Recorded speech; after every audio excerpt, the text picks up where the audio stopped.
Hey guys, welcome back. This is Faisal Khan. In this lab, I'm going to show you how to configure agent target rule in order to make sure that all your PG has a proper targeting rule. One of the reasons why you need to do this is when you send a call and apparently you go through the whole IVR process, you say welcome to voice bootcamp, press 1 to this, but the call goes through everything but cannot send the calls to an agent phone.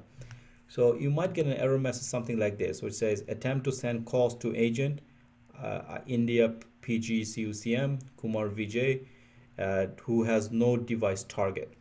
So what happened is it is important for us to ensure that there is a target rule for all the PG. So we will first go to the configuration manager, agent target rules, and at the earlier stage we have configured agent target rule for only our routing client in US cluster.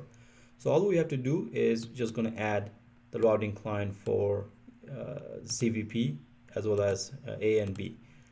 So that's basically all I need to do. If I save this and let's go back and redial.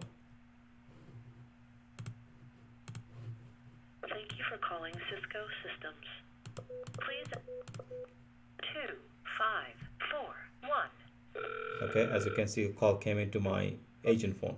So all I had to do is simply make sure that my agent targeting rule has all the routing client who's going to communicate with the agent.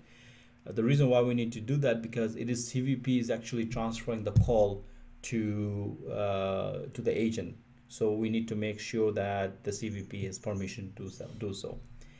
If you do not want to use agent targeting rule, then what happens is what agent targeting rule says that allow any extension from 3000 to 3999. That means quite a bit of agent extension. This is far more easier than to create a device target, which was the earlier way of achieving the same thing. A device target basically allows you to list each individual phone manually. So that means if you have 5,000 agents, you're going to have to create 5,000 device target, which is, unless you're a consultant, a very time-consuming task. So that's why Cisco introduced a new method called agent targeting rules, which allows you to define a range of extension rather than an individual. So that's how we achieve that. And that's the reason why you need to configure all the routing client to work with the agent targeting rule. All right, so this is pretty much it for this particular lab.